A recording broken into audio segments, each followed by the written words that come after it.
Hello and welcome to episode 207 of the Clean Energy Show. I'm Brian Stockton. And I'm James Whittingham. This week on the show, Brian, I got published finally. Really? Was it Penthouse Forum? No, it's a book on the energy transition and how oil workers may be affected. Oh, you wrote a book. No, well, basically, I'm quoted twice for a total of about 30 words. That counts for something. Well, but that's a pretty small book. There are no small books, Brian, just small podcast hosts. Ooh, ouch. If you order Uber Eats in Phoenix, Arizona, it may be delivered by an autonomous vehicle. Uber has removed the tip option for these robot deliveries, which is undoubtedly the inciting incident that will lead to our new robot overlords. Please, Uber, I'm begging you, let me tip our kind and generous future leaders. The CEO of the automotive group Stellantis says EVs can't be environmental until batteries weigh half as much. He's dead wrong and will outline why. However, if I weighed half as much, there'd be a lot less emissions coming out of my back end. The USA's largest public power utility has announced plans to retire what was once the nation's biggest coal power plant. At its peak, it burned 14,000 tons of coal a day, or about the same amount of coal Santa Claus delivered to naughty children who questioned the sustainability of our fossil fuel infrastructure. All that and a lot more in this edition of the Clean Energy Show. Also, this week's show, that book I was quoted in reveals the horrors of what comes out of an oil refinery, particularly the one in the city where Brian and I live in Canada. And I happen to live 1.7 kilometers from that sucker, and it affects me directly. So I'm going to give you some information about that book. We've connected with the author, and I'm going to read you a bit and discuss it. Those in my city, it is a population of 250,000 people. Brian may not even feel safe eating their garden vegetables after reading this book. That's how bad it is. And we have two stories on how electric vehicles aren't bad for the environment. They're actually good. We'll explain why.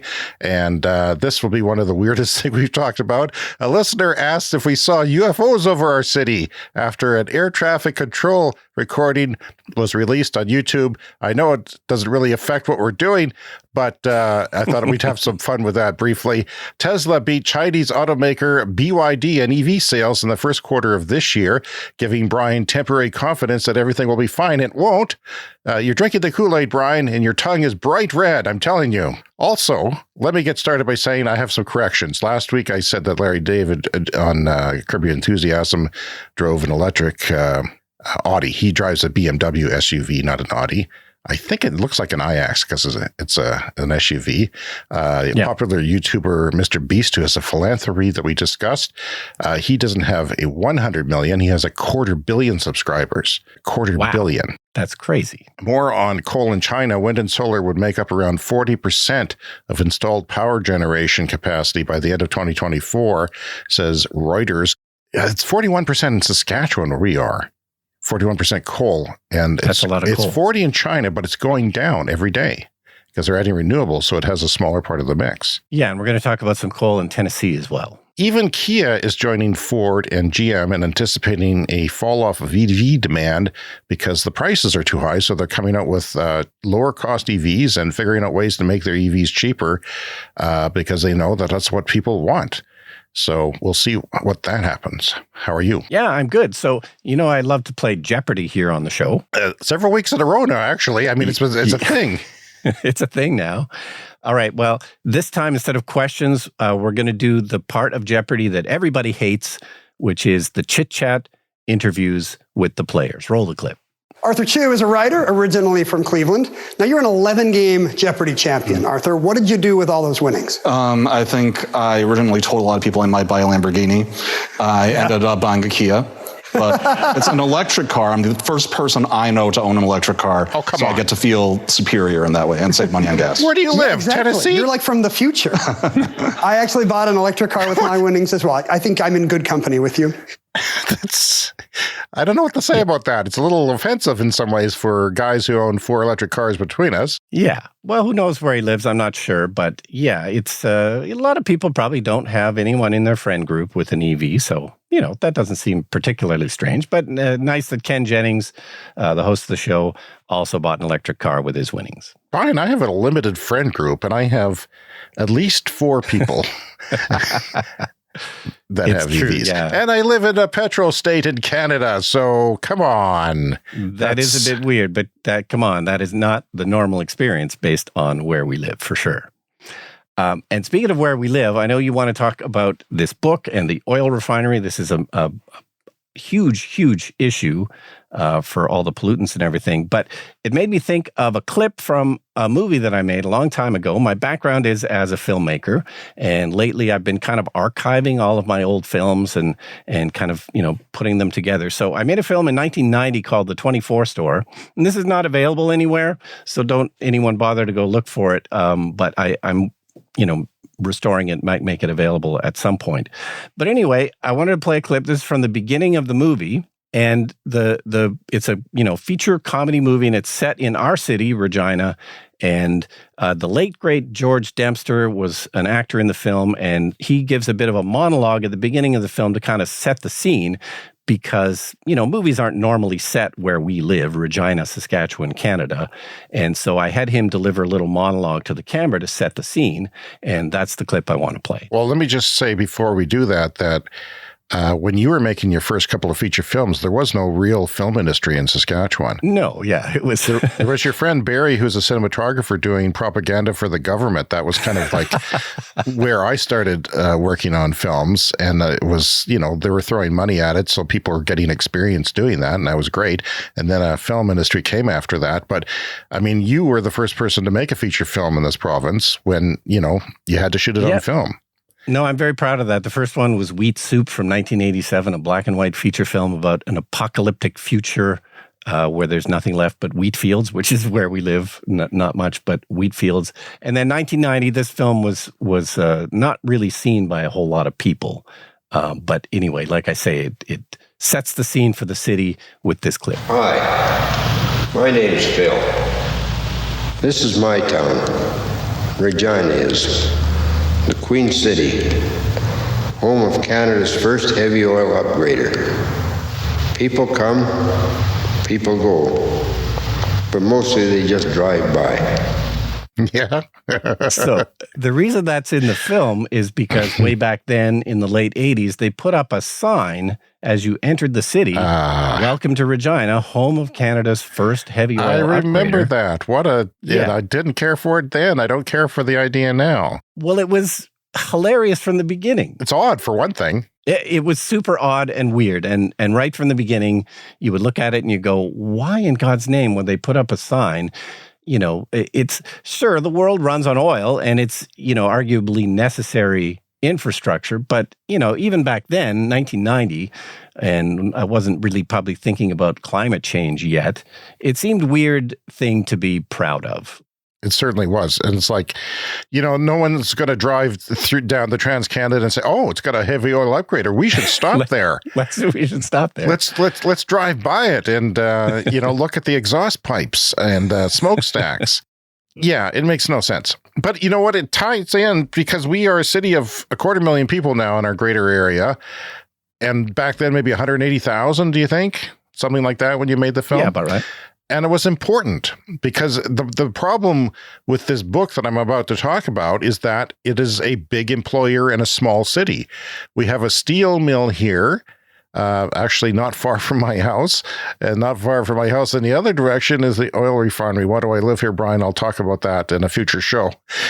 But it's not I'm in the triangle, man. I'm in the triangle of badness. Yeah, but and it points to one of the problems that we have is that people are very, very proud of the fossil fuel infrastructure, which is something that has never, ever made sense to me. I mean, we've known from the beginning that burning gas in cars is bad. So sure, maybe it's necessary infrastructure, but to be proud of it was always weird. So over the course of 4 years, I was interviewed by investigative journalists working on a project. And part of my interview, I did 2 interviews with the author of this chapter of this book called Unjust Transition, The Future for Fossil Fuel Workers. It was extensively done. The fact that I'm just like a tidbit in the book giving a perspective of the citizen who deals with the refinery, quoted a couple of times. So you're not interviewed because you're on the Clean Energy Show. No, it's because you live by the refinery. Right. In fact, this probably predates our show, even though we started 4 years ago.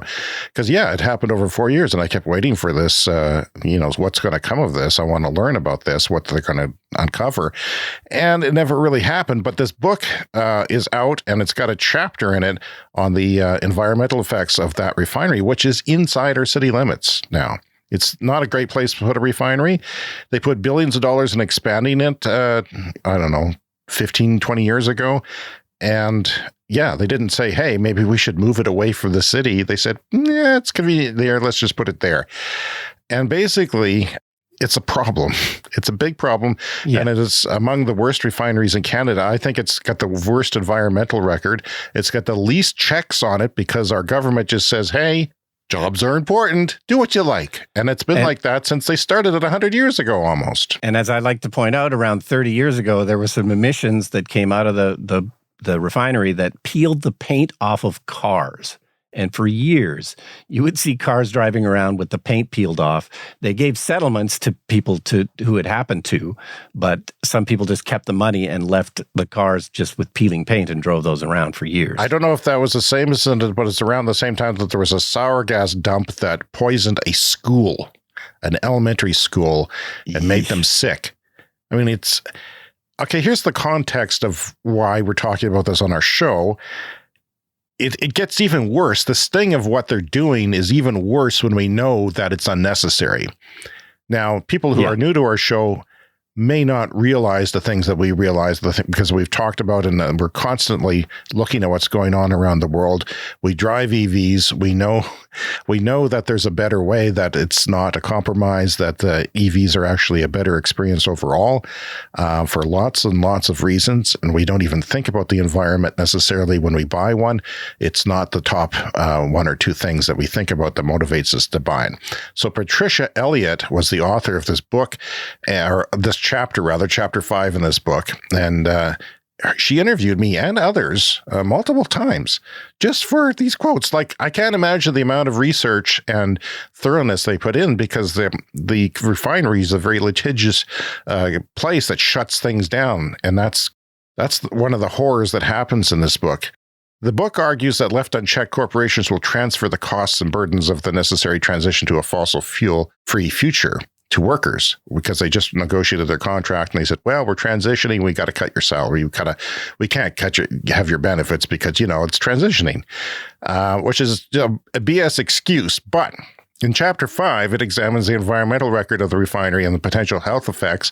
And I got permission from the author to read the first part of the chapter to our audience, which I'm going to do now. This is Chapter 5 of Unjust Transition. The chapter is called Ungovernable: How a Refinery Became Too Big to Fail and What It Means to the People of Saskatchewan. Patricia W. Elliott, with files from Caitlin Schropp and Julia Peterson.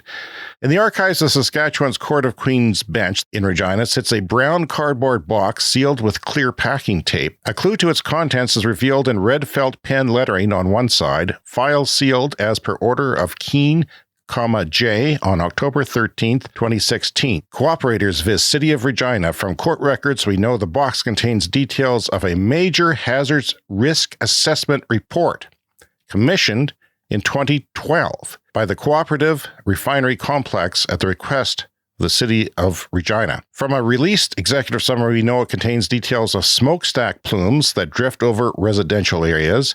We also know the City of Regina was agreeable to publicly releasing the full report in response to a journalist's Freedom of Information FOI request.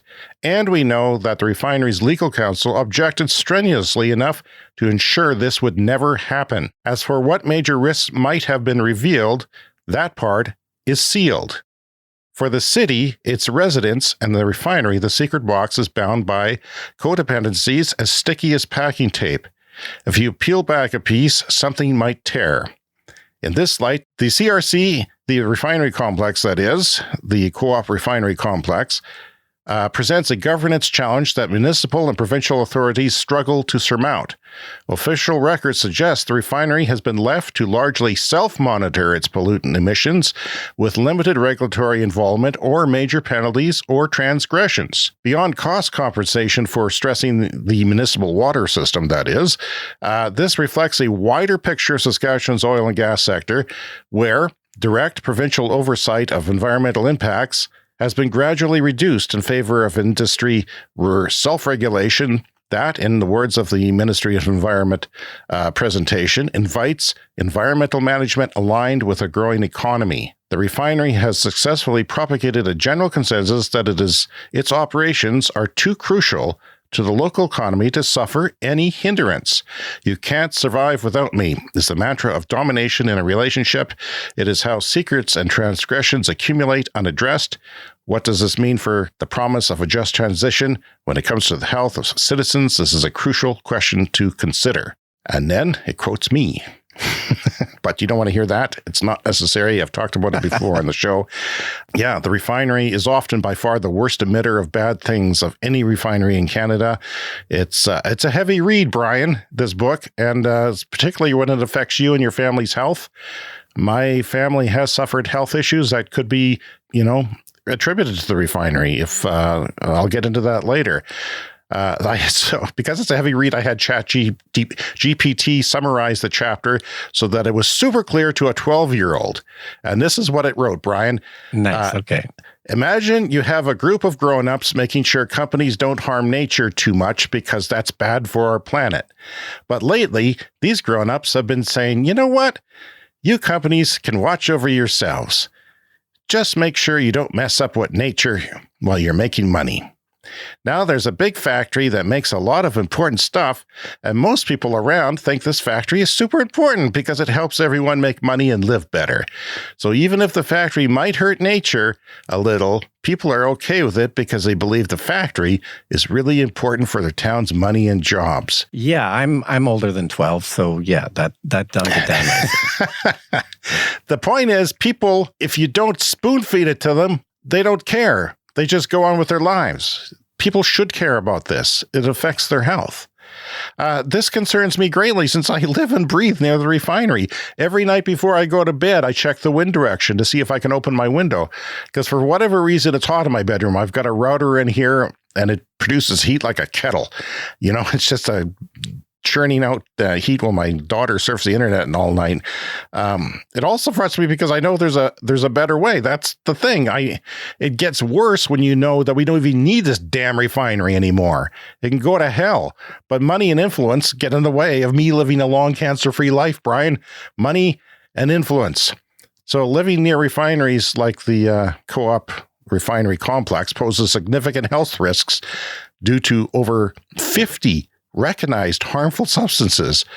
One's bad. 50 is terrifying, including toxic gases and heavy metals. The CRC, with a capacity of 130,000 barrels per day, was the fourth highest in toxin emissions among Canadian refineries in 2019, releasing almost 20,000 tons of pollutants. It also leads in fugitive emissions, contributing to 48% of Canada's total fugitive emissions in 2021. That is to say, it burps and belches things it's not supposed to. It has leaks. And with all the refineries that there are in Canada, our meager refinery here, right in the city, belches out almost half of them. These are VOCs, volatile organic compounds, which are linked to cancer, accounting for 36% of Canada's refinery VOC emissions from 2011 to 2021, this one refinery. In 2021, the refinery was a major emitter of hazardous VOCs, including N-hexane. That doesn't sound good. I'm not a scientist. I don't know what that is, but it doesn't sound good. Which can cause neurological damage. It's including N-hexane, which can cause neurological damage, and was half of Canada's refinery emissions at 203 tons. That's absurd. Okay, so it has led emissions of toluene and benzene, known neurotoxins, and cancer-causing agents. It's always great when a substance causes cancer and neurological damage, with 58 tons and 11 tons respectively. This is tons of bad things. This isn't a pill jar full of bad stuff. This is tons of it. This included the highest emissions of N-hexane, ethylbenzene, naphthalene, and cyclohexane in Canada, underlying its substantial contribution to toxic air pollutants. And if none of this has your attention, consider that a 20-minute sour gas leak on February 27th, 1989, caused children at a nearby school to be overcome with nausea. That nearby school could have been the one next to my house here. I don't know. Records don't go back that far. If I get to talk to the author, I'll ask her if she knows. Sour gas is one of the oil industry's most feared emissions, capable of causing near instant death in enclosed spaces at high concentration. So they're just damn lucky they didn't kill a whole school of kids. Long-term low-level exposure may contribute to low blood pressure, headaches, eye inflammation, and staggered gait, and neurological symptoms, including psychological disorders. Further, chronic exposure may be more serious for children because of their potential longer latency period, raising additional concerns for schools and daycares near refineries. And like I said, the reason why I quoted in these books is I live at 1.6 kilometers away, like a mile away, and all too often I wake up gagging. I like fresh air, but if the wind shifts or if it stops blowing altogether, the refinery plume just spills out in all directions and I'm overcome with it. And I don't know how long I've been sleeping, breathing that. But let me tell you, it kept me awake last night because I kept wondering, do I smell something? Is that it? Should I go close my window? Is it too late? And meanwhile, I don't use any of their freaking products. Aside, if I go on an airline flight, I'll use their kerosene for jet fuel, okay? But I haven't done that. I would if I could, I suppose, but I drive EVs. Our family is a complete EV family now. We have solar on our roof. We have a well-insulated passive solar house for the heck of it, because it seemed like a good idea to use technology to save money and live beyond our means, and it's working. I'd like to have the author on the podcast. I don't know if she can or not. She hasn't confirmed yet. It's possible, she's scared legally to do certain things, or maybe she's just too busy. But if we can, I'm going to have a special episode of the podcast to talk about this because, Erin Brockovich, this is 100 of her. This is a huge deal because the refinery cancer effects is shown to go something like 32 kilometers, which is the entire city and our bedroom communities are covered by the influence of the refinery. It's not just me in the North End who gags on that. It's the stuff you can't see because they emit not only air pollution, but actual droplets that can get into your garden vegetables. And this is not a good thing for anyone in Regina. We shouldn't be just going about our business saying this is okay. But every mayor in the last 50 years who has come through this city is culpable for this. They're responsible for this. I remember Fougere a few years ago, one of our mayors, when this came up about a new neighborhood going up near the refinery, and this is near me, he said, the refinery's been always good to us. That's all he said. That's the only thing he said to address this major thing. And if I could find a clip of that, I would, but I sure as hell didn't forget it.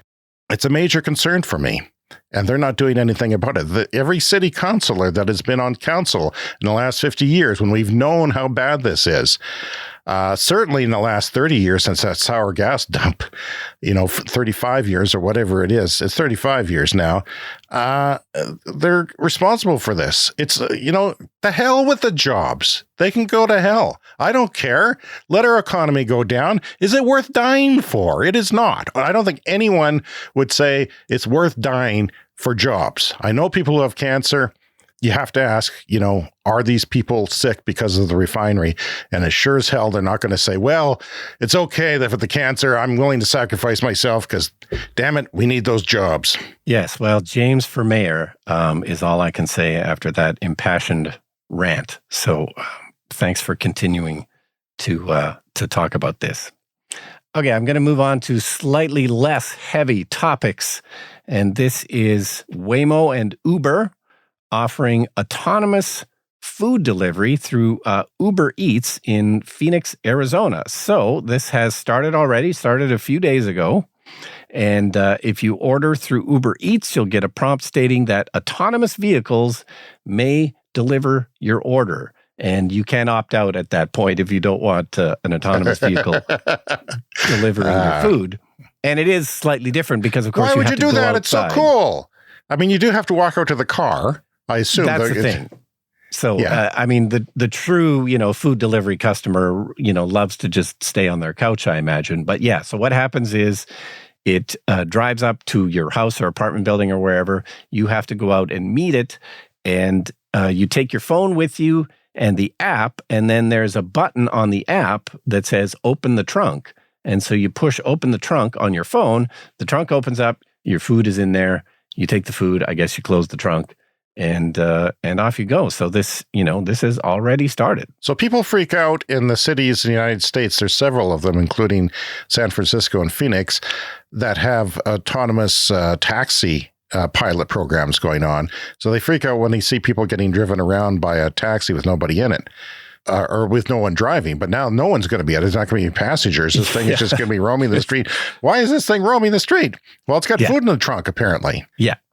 Well, yeah, absolutely. A lot of people are alarmed by that, the presence of autonomous vehicles. But this is, of course, likely the future. The good thing is that these are all electric vehicles.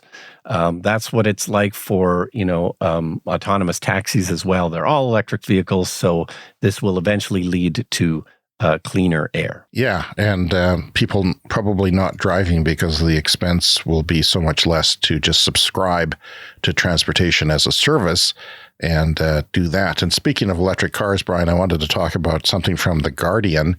A study highlighted by The Guardian reveals that fossil fuel vehicles consume vastly more raw materials than electric vehicles.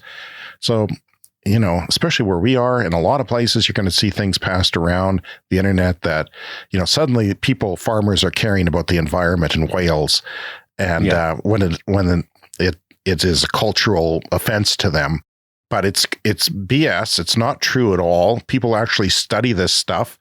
And with a fossil fuel car burning the equivalent of 17,000 liters of oil compared to 30 grams of raw material loss for the EV, considering recycling. 30 kilograms, yeah. Yeah, sorry, so 30 kilograms, because people don't realize that EV batteries can and will be recycled.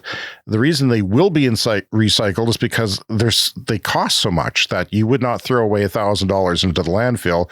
You would get that money back and put that into recycling or reuse at first and then recycling ultimately. The discrepancy that this shows is that EVs are significantly less resource intensive over their lifetime. Because you know what? Oil that you use to burn in the car is mined. It's continuously mined. 17,000 liters of it is mined and refined at the refinery down the road, which uses more energy to refine gas than the energy required to drive the same miles in an electric car because it's so much more efficient. If you're new to the show, electric cars are something in the order of 90% efficient, and gas cars are something between 20 and maybe 30%, more likely in the mid-20s efficient, and that's why you have so much waste heat from them. This is from analysis by Transport and Environment, seen by The Guardian. The report argued that the cost of oil extraction for fuel represents a much greater environmental toll. The report pointed out to a double standard used when assessing the relative merits of electric and fossil fuel vehicles, which takes the use of oil for granted in those reports. When it comes to raw materials, quote, there is simply no comparison, said one of the report's authors. Over its lifetime, an average fossil fuel car burns the equivalent of a stack of oil barrels 25 stories high. Yikes. If you take into account the recycling of battery materials, only around 30 kilograms of metals would be lost, roughly the size of a football, Brian, because you're not throwing it away. It's worth it. Whereas thousands of kilograms of oil is mined and burned for just the operation of a fossil fuel vehicle, and developments in battery technology will reduce the average amount of lithium, nickel, and cobalt required for each car, mitigating some of the increased demand for the materials as well as lowering car prices. At the same time, a circular economy, the regulations in a circular economy, for a circular economy, would require higher recycling rates and cut demand even further. We anticipate a circular economy in the future. Yeah, so there is slightly more resources that have to go into building an electric car, but you got to remember that 17,000, what was that, barrels or liters? 17,000 liters of oil have to be continually mined and processed to put into that car over its lifetime. So yeah, there's absolutely no comparison. That is a little ridiculous. So, Brian, Ramsey sent us a YouTube video in our mailbag this week. It's from a channel that I actually regularly watch because it's about aviation air traffic control recordings. Whenever somebody has a problem or lands in a field, I want to hear about it. I want to hear the drama in their voice. As an actor and as an aviation nerd, I want to hear what real life drama is like. And of course, it's mostly pilots that watch this stuff, but apparently one of our listeners did. And they actually mentioned our city, our humble city of Regina, with our home of the heavy oil upgrader in Canada, because a plane was flying over our city, one of the passenger jets. And between here and Winnipeg, they saw 3 lights in the sky with 3 unidentified flying objects. I had one other report 10 minutes ago from a Morningstar flight east of Regina, reported the same thing. Her best guess was around somewhere around flight level 500, and thought it might be somewhere north of Winnipeg. Do you have a guess as to what you might think the altitude is? Hard to tell, just because the evening, I'd say she's probably pretty accurate, but they keep forming up in a triangle, and then it's pretty odd. It's pretty odd. So a lot of pilots actually were on this forum saying, I've seen things that I haven't seen before. But do you know what I think it is? And they say it's not Starlink. The Starlink satellites. Yeah, wouldn't that be fairly obvious? People are starting to know what those look like. I know, but here's the thing, and some other people have pointed this out. It was just before dawn, so when you're at a place just before dawn, the light shines from the sun can hit the upper atmosphere, and when we go to sleep at night, when the sun goes down, it's down for us, but it's bright in the upper, outer space. And that's why the space station shows as the brightest object in the sky, and you can see it whizzing overhead at a relatively fast speed, and it looks big and bright. Well, this is the same thing, but in the morning, at the pre-dawn, it's probably lighting up satellites at different altitudes. I choose to believe they're either balloons, more Chinese balloons maybe, but they're not aliens. I just don't see it. I know a lot of people like to believe this stuff, but that's, not part of what I do until they come down and probe me. I'm not going to assume anything. While it's still dark, like you see at space, this stuff flies by and you can see it. The event actually took place in January of this year, but some have commented that they've seen the exact same thing before. But there are airline pilots in the comments saying things like this. I'm extremely happy to see that so many of us here in the comments are corroborating this. People keep saying satellites, but I've seen all manner of satellites, rocket, junk, debris, space stations flying around in space. This is not behavior that we have the capability of replicating in space. Then at least one person offered a more sedate explanation. My guess is that they were seeing a suite of low Earth orbit satellites, such as Starlink, that would randomly catch the correct sun angle to light up with a reflection. The motion of them was not real because that was a result of different ones lighting up the correct moments in sequence. If we are invaded by aliens, I apologize to our alien overlords, but I don't think that's what it is. But it's fun. I thought I would mention it because we made it onto one of my favorite YouTube channels. Yeah, I'm a skeptic. Yeah. And of course, that effect of the sun over the horizon, that's what gives us our spectacular sunsets, is that, the sun is down, but it's still projecting light into the sky, lighting up the clouds and giving us fabulous sunsets. It's the same kind of effect. Okay, on to a story now from Power Magazine. And this is about coal power in Tennessee. The Tennessee Valley Authority is apparently the largest public utility in the U.S., and they're going to retire their 1.3 gigawatt Kingston fossil plant in Tennessee in 2027 and replace it with notable urgency with a 1.5 gigawatt modern complex featuring a combined cycle gas turbine plant, aeroderivative turbines, 100 megawatts of battery storage, and up to 4 megawatts of solar. So I wanted to talk about this because part of the reason that they're retiring it, and they do have a plan in place to get rid of all of their coal by 2035, which is fairly decent time frame for a place that has traditionally relied on a lot of coal. Obviously, sooner would be better. But the idea here being that it is difficult for things like old coal power plants, things from the old style of our infrastructure, of our grid, to keep up. Like once you start adding things like, this is primarily driven by the additions of nuclear, gas, and renewable resources, it really changed the mixture of the grid. And of course, coal plants are not great at cycling up and cycling down really quickly. It's good for kind of baseload power, but, you know, for instance, when you do add a bunch of solar, then obviously you have a big peak at noon. And you may have to cut back on your other types of generation, but it's difficult for a big old coal plant to do that. And things like gas are much more easily, like quickly kind of booted up with a, you know, like a gas peaker plant. Now, of course, we here at the Clean Energy Show would prefer that they just put in solar, wind, and batteries.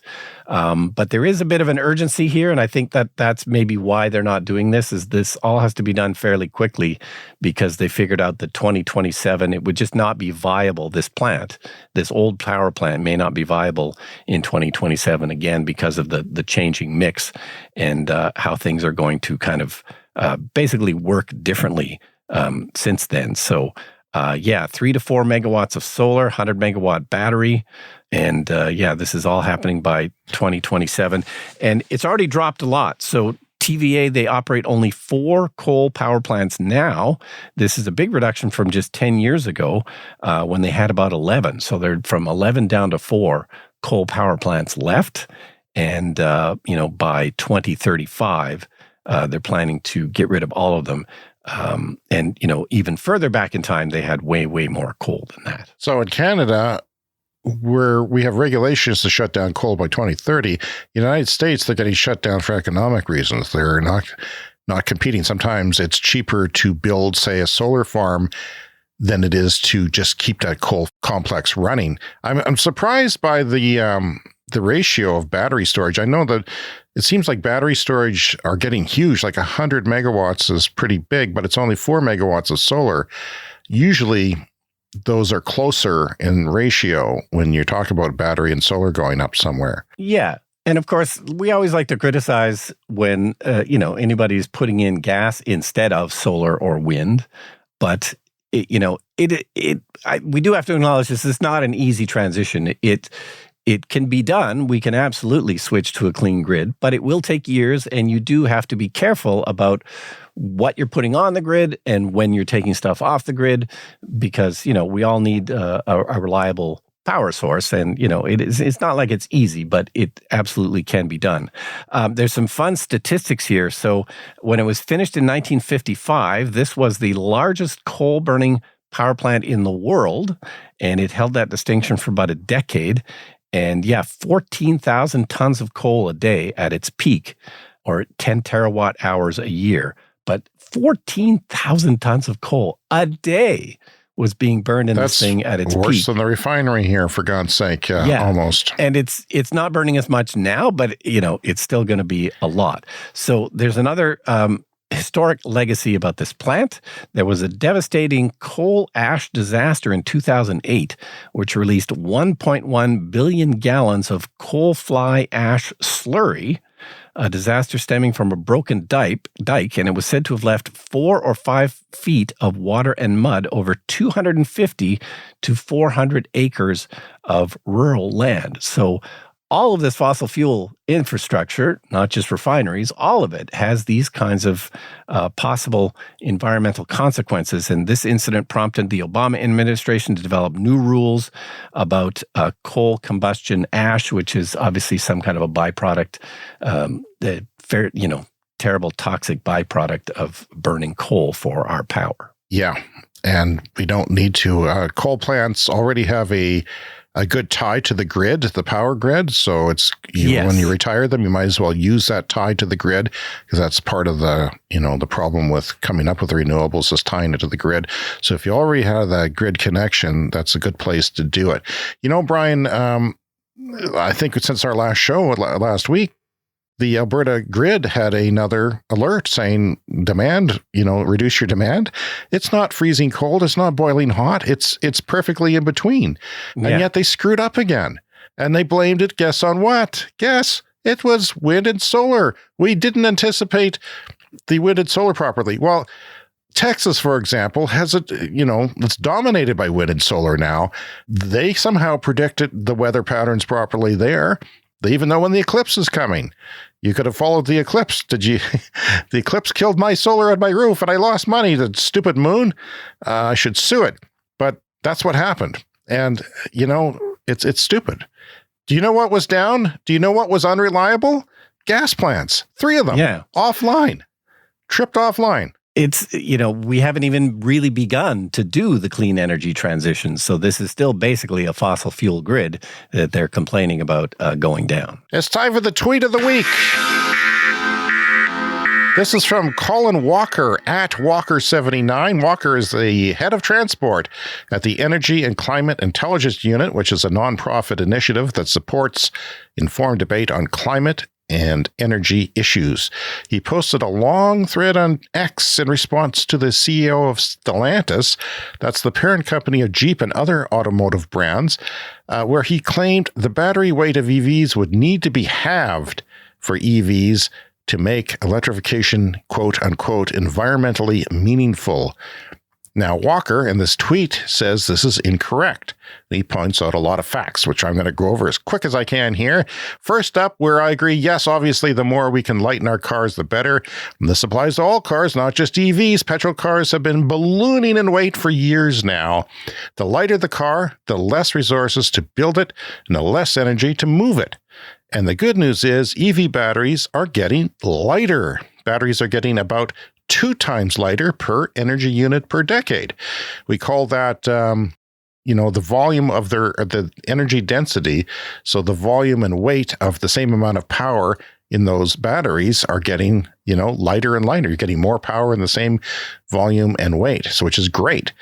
By the time that most cars being sold are EVs, that is to say the mid-2030s when most cars that are sold in the world are EVs, they'll be as light as the petrol cars they are replacing. Where I strongly disagree with Mr. Tever's comments is the implication that EVs are being built today won't have a meaningful positive environmental impact, and here's why. First up, raw materials. Stellantis says that EVs require an extra 500 kilograms of materials to build than a typical petrol car. He says, from an environmental standpoint, I don't think it makes sense. But there are a few things that he doesn't say. Petrol cars are typically burn 12 tons of natural resources extracted from the ground. Oil, maybe you've heard of it, over the course of their lifetime. You have to mine 12 tons of that stuff for your car. Didn't mention that, which obviously it's used and then it's gone. If you mine materials for a battery, it'll still be in use 160 years from now. 130 years from now. They have done studies on this. Like, I don't know what life will be like then, but theoretically, you could keep recycling it for 100 years plus. Meanwhile, EVs use electricity that's increasingly generated from renewable resources. Your EV gets cleaner every day, no matter how much coal you have on your grid. It's still better to drive an EV, and it gets cleaner every day because even here, more and more renewables get put on the grid. Furthermore, all those minerals in an EV's battery aren't used once and gone forever. They can be recycled. In fact, at the end of an EV's life, only 30 kilograms of material will be lost. The rest can be recycled and reused. This is the circular economy that we mentioned earlier, and we hope to use much less stuff as we move to net zero. We currently extract 15 billion tons of fossil fuels every year. If that wasn't bad enough, they refine it next to our cities and make us sick and die. As we move to net zero, our critical mineral needs will be actually, Brian, 500 times lower. It's incredible. So despite their greater weight, the fact that most of their mass can be reused in the future means that today's EVs will result in us mining and using less stuff, not more. And he says, as far as I'm concerned, that's pretty environmentally meaningful. Yeah, and the actual amount of energy needed should drop because, as you mentioned earlier, EVs are way more efficient with the energy that they have. Something like 80% efficient with their energy, whereas only 20 or 30% with gasoline cars where, the other 70% is just wasted as heat. It's really counterproductive. So that future looks bright. We should need actually less energy overall, especially for things like transportation. Okay, from Electrek BYD. So it was a bit of a rough quarter for electric car sales. It sounds like mostly in China. Sales were down, and so Tesla has regained the top spot in China. They didn't have a great quarter in Q1. Q1 is always a weak quarter for cars, but it was basically weaker than everyone expected. So it sounds like China is kind of the main culprit here. And China has a very weak Q1, and people say don't even listen to it because there's 2 weeks of Chinese New Year, and I think the place shuts down, for 2 weeks, and then maybe a little bit beyond that on the shoulders of that as well. So it's slow here as well, though, but not in China. It's particularly slow. Different issues, but the sales were down for both. But yeah, Tesla back in the lead in Q1. I don't particularly care who's in the lead, but there you go. Yeah, I mean, it just goes to show that if somebody else, the third party came and overtook, that'd be great too, because we want EVs to be sold.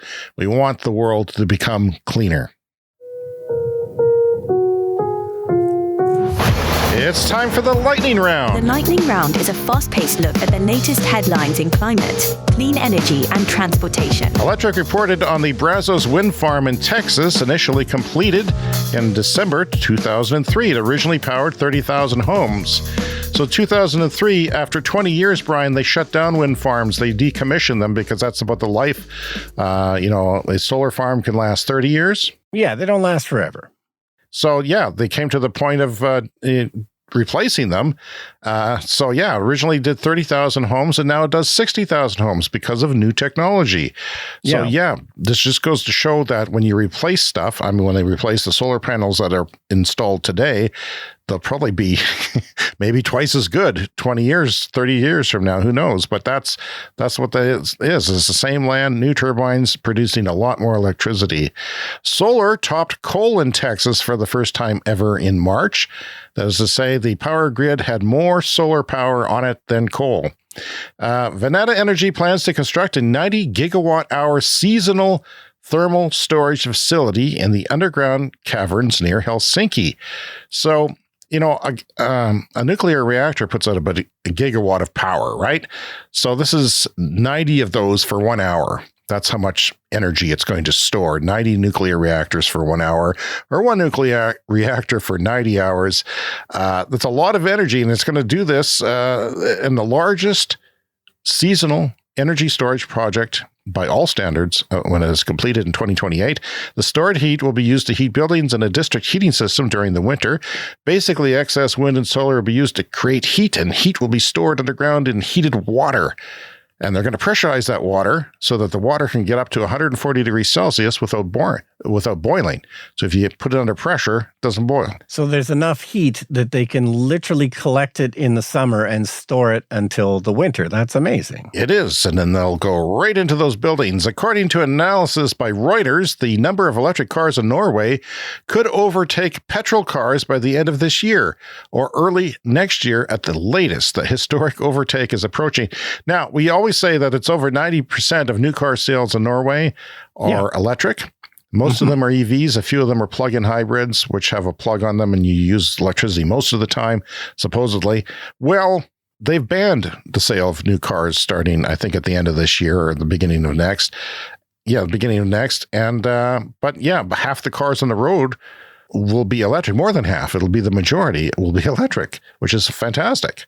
And it's a good window into the future for us to look at as well, what, the problems and hiccups, and there haven't been many of them. It's amazing that over 90% of new car sales in Norway are electric, but of course you have an existing fleet. And, all over the world, it's going to take a very long time to replace this existing fleet, but it will eventually happen. And Norway is always our window into the future, half electric by late this year or next. That's amazing. And that's, of course, thanks in part to generous incentives from the Oslo government, fueled by wealth from the sale of oil and gas abroad. They didn't throw away their revenues from oil and gas.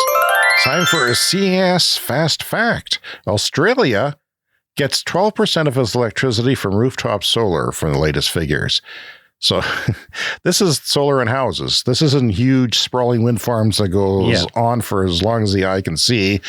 This is because so many people, there's different reasons for this, but a lot of people with solar, it's 30% overall, I think. As in Southern Australia, it's 50% of its homes have solar panels on them. There are places that have 70% regions of Australia. At the end of last year, rooftop solar was at times meeting all of South Australia's power demand. Just from rooftops. Rooftop solar. And our government here, our provincial government says in 2050, when the world is net zero, we maybe have 8% solar overall. Because that's really all that's possible. You know, this may be one of the reasons they're trying to discourage people from putting up solar is because it could force them to retire the beloved coal plants sooner, as we talked about in Tennessee, that once the mix in the grid starts to change, you know, those coal plants become less viable sooner. So there could be a method to their madness of trying to keep solar out because they love their coal so much. Greta Thunberg was detained twice by Dutch police at a demonstration in the Netherlands. Along with other protesters, she tried to block a major highway to The Hague. She told journalists that she was protesting because the world is facing an existential crisis. It is, Brian. She is correct. Headline on Bloomberg, $200 to fill up on California's hydrogen highway. Fuel cell cars are losing the battle to battery electric vehicles because that is a lot of money to fill up. I can fill up for $7 in the driveway, $9. If you have the equivalent distance that a fuel cell could go, maybe it was $13, $14, $15.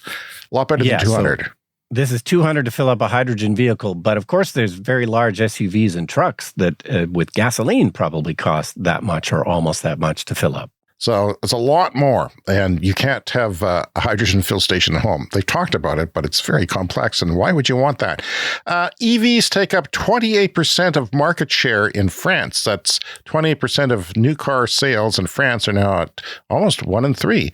Of all the vehicles sold, 1 in 3. So 23% in March in the United Kingdom. So 23% United Kingdom, 28% in France. What, 7 or 8% here? Something like that? We're lagging behind here in North America, but hopefully catching up soon. Tesla has unveiled plans for the world's largest supercharger station with an impressive 200 stalls in Yeehaw Junction, Florida. That's right, Yeehaw Junction. That's why I'm covering this. Is that a real place? It's a real place. I was on the fence about mentioning this story, that I saw that it was at Junction.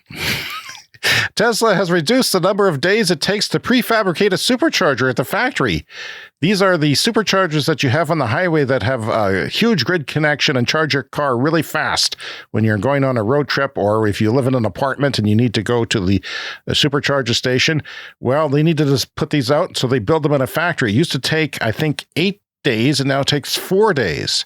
So it's drastically slashing the time, which is great. They put them on concrete slabs and then lift those onto trucks, and they're ready to go. They just lay them in the pre-wired places at the site, and it works a lot more efficient, a lot faster. It's the installation at the site that tends to take the most amount of time. And so, they got it down to 8 days for installation at a site with these prefabricated units. There's several superchargers on a concrete slab, and now they've got it down to as low as 4 days. And of course, deploying all this stuff quickly is really, really important as we transition. From electric, China's IM Motors has officially opened pre-orders for its L6 sedan. Why is that important? The automaker confirmed yesterday that the L6 will be powered by semi-solid-state batteries, not full solid-state batteries, but semi-solid-state batteries. And guess what? 1,000 kilometers of range, or 620 miles, which is more than you probably should have unless you have a special purpose vehicle. But so solid state battery is one of the holy grails of battery development. This is semi-solid state, so we're not quite there yet. But of course, mass production is often the holdup for these things, but this seems like a great start. Solid state has the potential for even better range. And, Ford Mustang Mach-E, that's one of the most popular electric cars in North America, and you can find one on a lot today. They're getting an update. So extra 30 kilometers of range, 20 miles extra range, 20% faster charging, but that's still takes it from 10% charge to 80% charge, which is the typical use scenario on the highway. And at a supercharger, it's going to take 36 minutes, which is twice as long as the Hyundai Kias that have an 800-volt architecture in their cars, and can do it in 18 under perfect circumstances. And finally this week, this is from the Energy Mix, a new study out of Stanford University that tested combinations of hydropower, batteries, and green hydrogen as storage options for global grid stability, pinpoints conventional hydropower as the lowest cost pathway for energy storage in Canada. As you've pointed out, we've got a tremendous amount of hydropower in Canada, not where you and I are, but generally in Canada, in Quebec and BC, tons of it. Yeah, we already have a very clean grid in Canada. Overall, it's something like 86% low emissions. So, we can apparently just use this hydro kind of like a battery. So Canada needs neither batteries nor hydrogen, the report says, or fuel cells from hydrogen for grid electricity storage, because the country's immense hydropower output and abundant wind resources as well, says the study author Mark Jacobson, a Stanford engineering professor. Hydropower is basically a big battery, he says, on its own. It can be used for either base load power or to provide grid backup. You just stop the water and let it flow harder, when you need it during rush hour, when people get home from work or whatever. The study covered 145 countries and found that 45 of them, including Canada, could rely on hydro for storage during the transition. Supplying all energy needs with wind, hydropower, and solar voltaics would reduce the country's total energy demand by 61.5%. 22.7% of that reduction would come by eliminating the energy needed to mine, refine, and transport fossil fuels and uranium. That's 1/5 of our power goes to places like that refinery that is killing us, and we don't need to do that. We need to get past that. The resulting energy for all purposes in Canada will be met primarily by onshore and offshore and wind, solar, PV, and utility scale plants on rooftops and existing hydropower. He said the hydro would be the main electricity backup source, while batteries and green hydrogen would be helpful but are not necessary. Kind of a different take on the energy transition, Brian. Yes, fantastic. The current infrastructure is pretty inefficient, and we can do better with clean energy. All right, that's our show for this week. Please take the time to contact us, cleanenergyshow@gmail.com, and around social media, Clean Energy Pod, and voicemails online at speakpipe.com/Clean Energy Show. You can find videos of our show on TikTok and YouTube, including special content not featured on the podcast. The Clean Energy Store has a link in your show notes if you'd like to buy a t-shirt or a hat. Rate and review us on Apple or wherever you get your podcast, wherever you're listening to us. If you rate us and review us, it helps us a lot, so we ask you to take the time to do that. And you can donate with PayPal to help us keep podcasting. The link is there in your show notes. If you're new to the show, welcome. Thanks for coming. We have fun doing this. This is a huge deal to us. The energy transition is exciting, and there's a lot of news, and that's why we do this every week. So subscribe on your podcast app to get new episodes delivered. And we might have some special episodes coming up on your feed. So don't be surprised if you see a special interview or two coming up in the next week or two. We'll be working on some other stuff extra that we don't normally do, but look forward to doing this all again next week, Brian. Yeah, see you next week.